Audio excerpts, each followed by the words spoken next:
और चलिए आपको सीधे तस्वीरें दिखाते हैं पीएम मोदी की। इस वक्त पालम एयरपोर्ट पर पीएम मोदी मौजूद हैं, लोगों को संबोधित कर रहे हैं। अपने दौरे से वापस लौटे, विदेश दौरे से। करता हूं।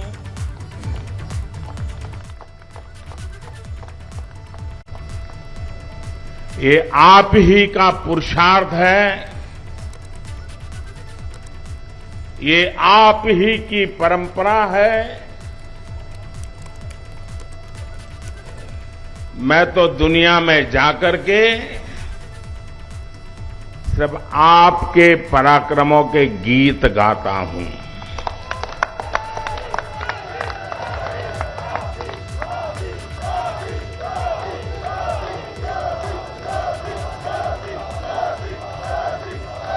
मैं दुनिया के देशों में जाकर के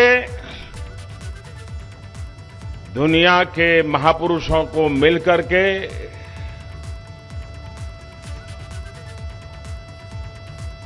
हिंदुस्तान के सामर्थ्य की बात करता हूं, हिंदुस्तान की युवा पीढ़ी की टैलेंट की चर्चा करता हूं और अवसर मिलने पर भारत कैसे खिल उठता है, भारत के नौजवान कैसा पराक्रम करके दिखाते हैं, ये बात मैं दुनिया में जाकर के बताता हूं।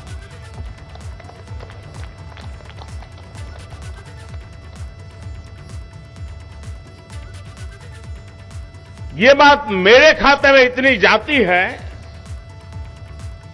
ये बताते समय मैं संकोच नहीं करता। मेरे देश की महान संस्कृति का गौरवगान करते समय मैं आंखें नीचे नहीं करता हूं, आंखें मिला करके दुनिया से बात करता हूं।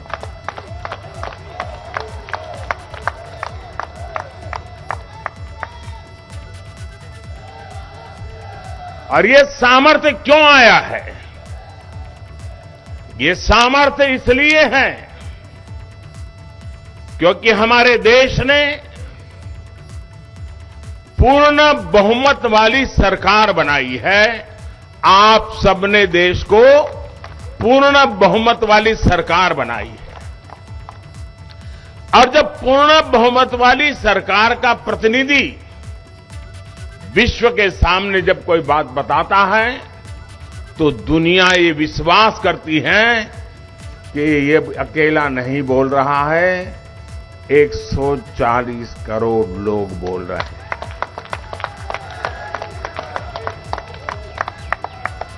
अभी नड्डा जी कह रहे थे कि मोदी जी को प्यार करने वाले लोग यहां आए हैं। जी नहीं, ये कोई मोदी जी को प्यार करने वाले लोग नहीं है, ये मां भारती को प्यार करने वाले लोग।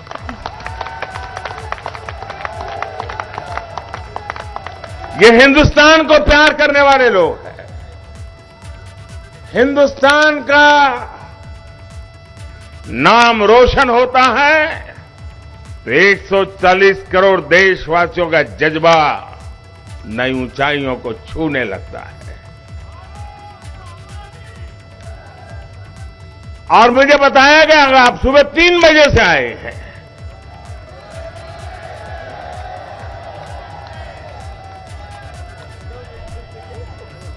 भारत की दुनिया में सही पहचान बने, भारत का दुनिया में जय जयकार हो, कोई हिंदुस्तानी इतना खुशियों से भर जाता है वो रात को 3 बजे यहां आकर के पहुंच जाता है।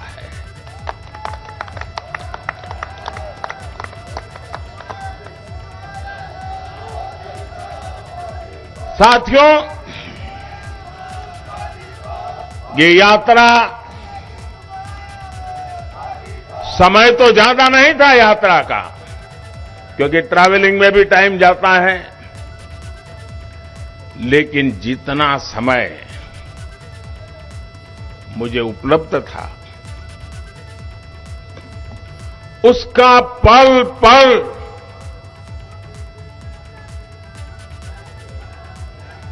मैंने देश की बात करने में, देश की भलाई के लिए निर्णय करने में अपना समय पूरी तरह से उपयोग किया मैंने।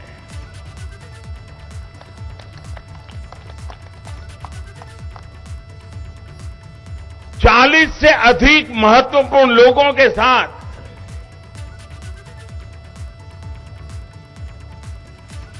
मिलने का अवसर मिला।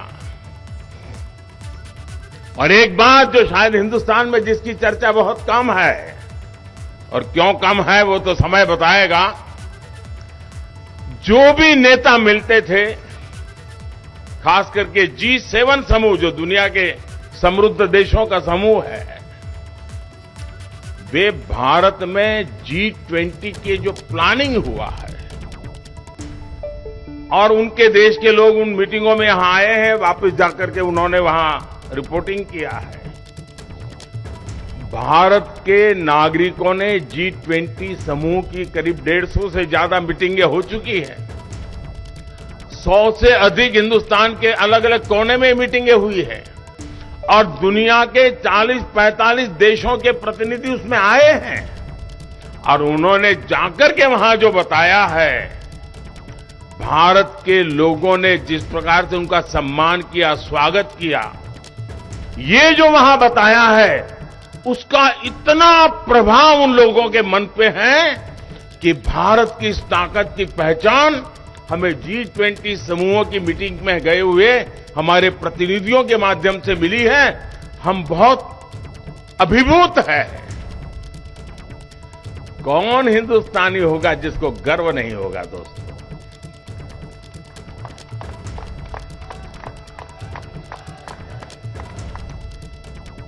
कभी कभी भारत की महान परंपरा के प्रति दोस्तों मैं सच कहता हूं, आप भी हिंदुस्तान की संस्कृति, हिंदुस्तान की महान परंपराओं के संबंध में बोलते समय कभी भी गुलामी वाली दिनों की मानसिकता में डूब मत जाना दोस्तों। हिम्मत के साथ बात कीजिए दुनिया से। दुनिया सुनने के लिए आतुर है, जिज्ञासा है विश्व को। जब मैं ये कहता हूं कि हमारे तीर्थ क्षेत्र पर हमला स्वीकार्य नहीं है, तो दुनिया भी मेरे साथ देती है।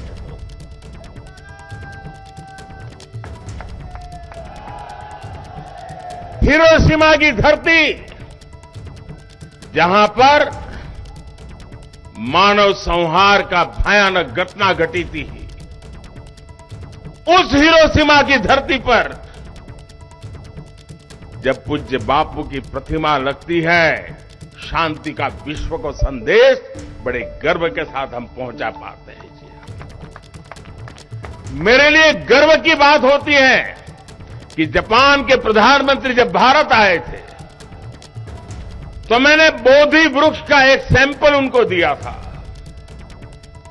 और उन्होंने बड़े गर्व के साथ मुझे बताया कि मोदी जी, जब मैं भारत आया था, आपने मुझे जो बोधि वृक्ष का पौधा दिया था, वो मैंने हिरोशिमा में, जहां ये बड़ा मानव संहार हुआ था, उस बोधि वृक्ष का पौधा वहां लगाया है, और करुणा का, भारत का संदेश आने वाली पीढ़ियों को मिलता रहे, इसके लिए मैंने ये सोचा हुआ है।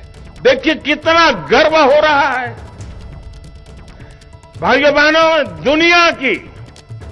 हम भारत के लोग कभी कभी ये गौरव का जिक्र करना भूल जाते हैं। हम वो देश हैं जो दुनिया की सबसे पुरानी भाषा, मानव इतिहास की सबसे पुरानी भाषा, तमिल भाषा, ये हमारी अपनी भाषा है, हर हिंदुस्तानी की भाषा है। ये दुनिया की सबसे पुरानी भाषा होने का गर्व है। और जब मैं पीएनजी में वहां के गवर्नर जिनके पूर्वज भारतीय हैं, उन्होंने तमिल भाषा का महान ग्रंथ तिरुकुरल का पीएनजी की भाषा में भाषांतर किया और उसका लोकार्पण करने का मुझे सौभाग्य मिला। आप कल्पना कर सकते हैं कि हिंदुस्तान की इस महान विरासत को आज दुनिया कैसे पूजने लगी है।